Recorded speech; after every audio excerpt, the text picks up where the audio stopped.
పేదవాడి కోసం, ఎస్సీల కోసం, ఎస్టీల కోసం, బీసీల కోసం, మైనార్టీల కోసం, ఈ రాష్ట్రంలో ఉన్నటువంటి 5 కోట్ల మంది జనాభా కోసం జనాభా మద్దతుతో పోటీ చేస్తున్నటువంటి వ్యక్తి జగన్మోహన్ రెడ్డి గారు.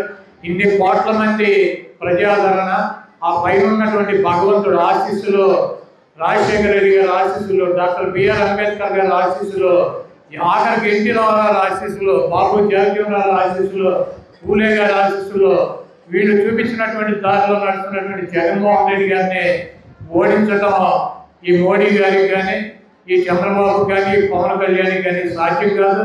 తూర్పును ఉదయించాల్సినటువంటి సూర్యుడు పడమలు ఉదయిస్తాడేమో నాకు తెలియదు, కానీ జగన్మోహన్ రెడ్డి గారిని మేలో ముఖ్యమంత్రిగా ప్రమాణ స్వీకారం చేయకుండా ఆపగలిగినటువంటి దమ్ము, సత్తా ఈ రాష్ట్రంలో ఎవరికీ లేదు.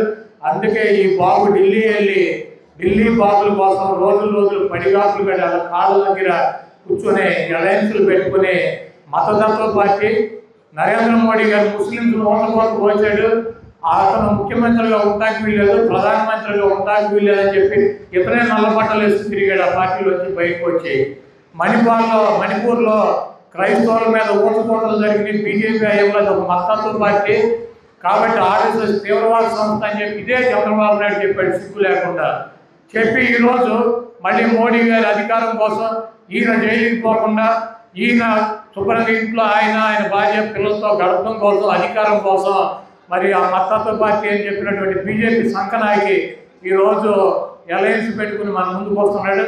తప్పకుండా ఎస్సీలు కానీ, ఎస్టీలు కానీ, బీసీలు కానీ, మైనార్టీలు కానీ, అగ్రకులాలు ఉన్నటువంటి పేదలు కానీ, అదేవిధంగా ఈ రాష్ట్రంలో హిందూ, ముస్లిం, క్రైస్తవులు అందరూ కూడా కలిసిమెలిసి జీవిస్తున్నాం. మన కులాలు కానీ, మతాలు కానీ వేరైనప్పటికీ మనం అన్నీ కూడా అందరం ఒక గ్రామంలో అన్ని కులాలు, అన్ని మతాలు స్వేచ్ఛగా జీవించేటువంటి పరిస్థితి ఉంటుంది. ఇటువంటి చంద్రబాబు లాంటి తెలుగుదేశం పార్టీని కులాల్లో మధ్య చించిపెట్టేటువంటి జనసేన కానీ, మతాల మధ్య చించిపెట్టేటువంటి భారతీయ జనతా పార్టీ కూటమిని చిత్తుగా ఓడించి జగన్మోహన్ రెడ్డి గారికి వైనాట్ 175 170 సీట్లు గెలిపించాలని చెప్పి మీకోసం 125 సార్లు 2,50,000 కోట్ల రూపాయలు బటన్ నొక్కి మీ అకౌంట్కి పంపించినటువంటి వ్యక్తి జగన్మోహన్ రెడ్డి గారు. గతంలో చంద్రబాబు నాయుడు 5 సంవత్సరాల్లో 53,000 కోట్ల రూపాయలు ఇచ్చాడు పేద ప్రజల సంక్షేమ కార్యక్రమాలు.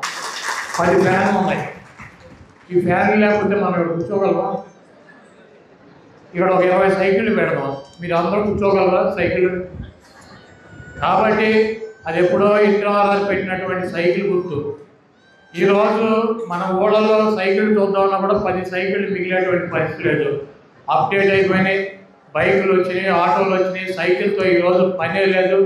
కాబట్టి ఆ సైకిల్ని చిత్తుగా ఓడించాలని చెప్పి ఆ తుప్పట్టినటువంటి సైకిల్ని మనకు ఉన్నటువంటి ఈ నందివాడ మండలంలో గొడవ ఉన్న గొడవతో ఈ మండలంలో పారేయాలని చెప్పి మీ అందరినీ కోరుకుంటూ మీరు తప్పకుండా జగన్మోహన్ రెడ్డి గారిని ఓట్లు వేసి చంద్రబాబు నాయుడు 14 సంవత్సరాలు అధికారంలో ఉన్నాను, మీకు మంచి చేశాను, మీకోసం ఈ కార్యక్రమాలు చేశాను కాబట్టి నన్ను గెలిపించమని చెప్పి అడిగేటువంటి దమ్ము ధైర్యం లేక ఒక పక్క పవన్ కళ్యాణ్ని, ఒక పక్కన నరేంద్ర మోడీ గారిని, ఒక పక్కన ఉత్తపుత్రుడిని, వెనకాల కాంగ్రెస్ చెల్లెమ్మని, ముందు బీజేపీ వదినమ్మని వీళ్ళందరినీ పెట్టుకుని ఏదో రకంగా జగన్మోహన్ రెడ్డి గారిని గంతి దించడమే ఒకే ఒక కార్యక్రమం.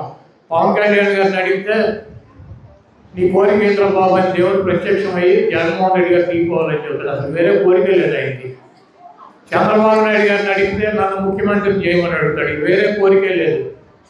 ఈరోజు పవన్ కళ్యాణ్ కావచ్చు, చంద్రబాబు కావచ్చు, బీజేపీ కావచ్చు, వీళ్ళ ముగ్గురు కలిసి పోటీ చేసినా కూడా వైఎస్ఆర్ కాంగ్రెస్ పార్టీని ఎట్టి పరిస్థితుల్లో ఓడించగలిగినటువంటి దమ్ము ధైర్యం సత్తా లేవు పార్టీలు.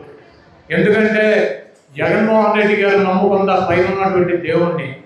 ఆ దేవుడు 1000 మంది మోడీలు, 1,00,000 మంది పవన్ కళ్యాణ్లు, 1,00,00,000 మంది చంద్రబాబులు కలిస్తే ఎంత బలం ఉంటుందో దానికి 1,00,000 రెట్లు బలం ఉన్నటువంటి వ్యక్తి ఆ పైన ఉన్నటువంటి బలవంతుడు.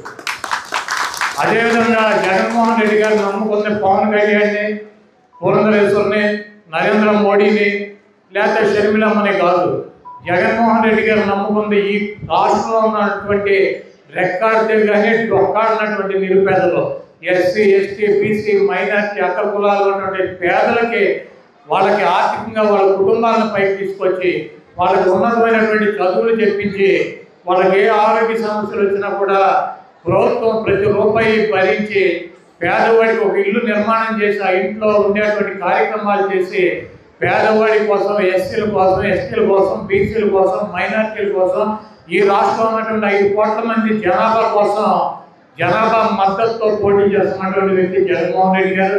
ఇన్ని కోట్ల మంది ప్రజాదరణ, ఆ పైన ఉన్నటువంటి భగవంతుడు ఆశీస్సులు, రాజశేఖర రెడ్డి గారి ఆశీస్సులు, డాక్టర్ బిఆర్ అంబేద్కర్ గారి ఆశీస్సులు, ఆఖరికి ఎన్టీ రామారావు ఆశీస్సులు, బాబు జగజీవనరావు ఆశీస్సులు, పూలే గారి ఆశీస్సులు, వీళ్ళు చూపించినటువంటి దారిలో నడుస్తున్నటువంటి జగన్మోహన్ రెడ్డి గారిని ఓడించడం ఈ మోడీ గారికి కానీ, ఈ చంద్రబాబు కానీ, పవన్ కళ్యాణ్ కానీ సాధ్యం కాదు.